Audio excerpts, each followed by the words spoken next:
Assalamualaikum warahmatullahi wabarakatuh. Bertemu kembali dengan channel pembelajaran ini. Pada kesempatan kali ini, video pembelajaran dari channel ini akan membahas tentang materi sosiologi kelas 10, yaitu sejarah perkembangan sosiologi. Nah, Ananda sekalian, bagi yang baru bergabung dengan channel ini, silakan subscribe channel ini. Nah, sebelum kita mulai belajar, bagaimana keadaan Ananda semua? Semoga semua yang menyaksikan tayangan video pembelajaran ini berada dalam keadaan sehat walafiat dan Ananda senantiasa bersemangat untuk mencapai apa yang Ananda harapkan dan Ananda cita-citakan.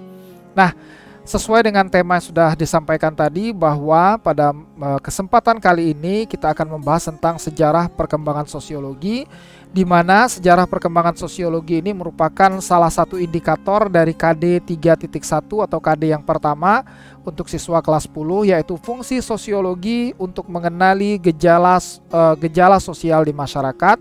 Di sini ada 4 indikator. Yang pertama adalah sejarah perkembangan sosiologi, kemudian konsep dasar sosiologi, selanjutnya peran dan fungsi sosiologi, kemudian yang terakhir mengenai gejala sosial. Nah, inilah tema yang akan kita bahas, yaitu indikator yang pertama, sejarah perkembangan sosiologi. Nah, Ananda sekalian, bagaimanakah sejarah perkembangan sosiologi itu? Nah, sebelum kemunculannya sebagai salah satu ilmu pengetahuan ya, sosiologi masih berupa ilmu yang menjadi pemikiran para ilmuwan. Artinya sudah banyak para ilmuwan yang berpikir tentang kemasyarakatan ya pada saat itu. Nah, hal ini seiring dengan berkembangnya ilmu pengetahuan itu sendiri atau pada abad pencerahan ya, dengan berkembangnya ilmu pengetahuan yang pada awalnya ilmu pengetahuan yang perkembangannya sangat pesat adalah ilmu pengetahuan alam. Nah, meskipun demikian pada saat itu sebenarnya para ilmuwan juga sudah berpikir ya tentang aspek-aspek sosial kemasyarakatan. Nah, mereka ya para ilmuwan ini memikirkan cara-cara yang bisa dilakukan agar ilmu pengetahuan mampu mengakomodasi masyarakat. Nah, artinya apa? Bahwa ilmu pengetahuan ini tidak hanya fokus kepada gejala-gejala alam ya, fenomena-fenomena alam, namun juga dapat mengakomodir fenomena-fenomena yang terjadi dalam kehidupan masyarakat. Nah, di sini ya juga menjelaskan fenomena-fenomena yang terjadi di dalamnya. Nah, ini pada awalnya sebelum kelahiran ilmu sosiologi itu sendiri. Nah, siapa yang pertama kali mengemukakan istilah sosiologi? Ini adalah seorang sosiolog ya yang disebut dengan Bapak Sosiologi Dunia, yaitu Auguste Comte. Beliau berasal dari Prancis ya. Auguste Comte mengatakan jika sosiologi merupakan ilmu yang menggunakan masyarakat sebagai objeknya. Nah, Auguste Comte mengemukakan istilah sosiologi ini di dalam buku yang dikarangnya yang berjudul The Course of Positive Philosophy ya. Dalam buku inilah Auguste Comte mengemukakan istilah sosiologi. Nah, oleh karena itulah Auguste Comte dikenal sebagai Bapak Sosiologi. Namun ternyata sebelum Auguste Comte mengemukakan istilah sosiologi, sudah ada seorang ilmuwan muslim yang bernama Ibnu Khaldun yang merupakan tokoh pemikir Islam. Ia telah memperkenalkan suatu kajian atau penelitian tentang masyarakat ini sekitar tahun 1332. Nah, dalam bukunya yang berjudul Muqaddimah Ibnu Khaldun bercerita ya atau membuat tulisan tentang siklus kehidupan manusia yang berputar-putar ya mengikuti suatu siklus tertentu. Nah, ini yang menjadi salah satu tulisan dari Ibnu Khaldun di dalam bukunya Muqaddimah. Nah, ini merupakan kajian terhadap masyarakat. Ya, namun Ibnu Khaldun belum mengemukakan istilah sosiologi itu sendiri. Nah, ini ya Ibnu Khaldun. Nah, kemudian kita lanjut bagaimana sosiologi itu bisa berkembang ya. Nah, sosiologi ini lahir akibat adanya gejolak sosial ya, efek atau dampak dari revolusi industri. Apa saja yang terjadi gejolak sosial sebagai dampak dari revolusi industri itu ya?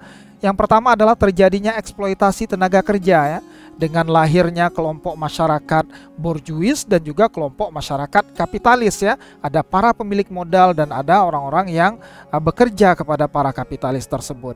Nah, inilah yang terjadi di sana adalah eksploitasi tenaga kerja. Kemudian juga adanya urbanisasi ya, perpindahan penduduk ya.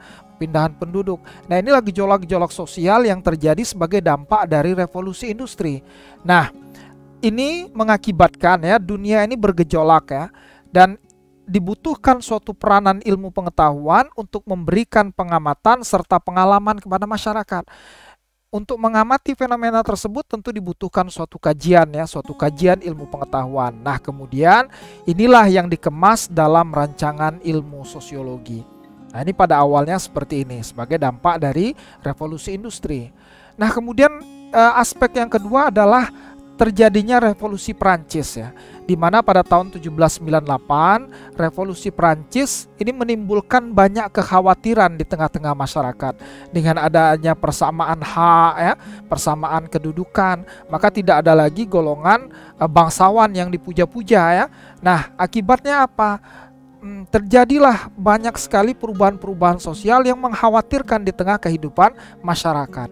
Nah, atas dasar itulah Auguste Comte ya merancang suatu instrumen penelitian yang digunakan untuk mempelajari pola perilaku masyarakat.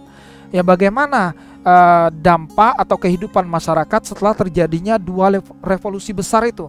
Yang pertama revolusi industri, yang kemudian yang kedua adalah revolusi Prancis. Nah, penelitian sosial yang dilakukan secara ilmiah tersebut kemudian pada awal abad ke-19 dikenal sebagai sosiologi. Nah, inilah tadi sudah disampaikan bahwa istilah sosiologi pertama kali dikemukakan Auguste Comte di dalam buku The Course of Positive Philosophy. Nah, inilah pembahasan mengenai sejarah perkembangan sosiologi ya. Jadi sosiologi ini sebenarnya lahir ya dan berkembang ya setelah akibat dari terjadinya revolusi, yaitu revolusi industri dan juga revolusi Prancis ya, yang mengakibatkan perubahan besar dalam kehidupan masyarakat sehingga dibutuhkanlah suatu instrumen ilmu pengetahuan untuk menganalisa, untuk memahami bagaimana perilaku masyarakat setelah terjadinya revolusi tersebut. Nah, Ananda sekalian, semoga materi ini dapat dipahami dengan baik. Kita bertemu lagi pada video pembelajaran berikutnya. Terima kasih telah menyaksikan tayangan video pembelajaran ini. Jangan lupa bagi yang belum subscribe channel ini, silakan subscribe channel ini sekarang juga. Terima kasih atas perhatiannya. Kita bertemu lagi pada kesempatan lain. Wassalamualaikum warahmatullahi wabarakatuh.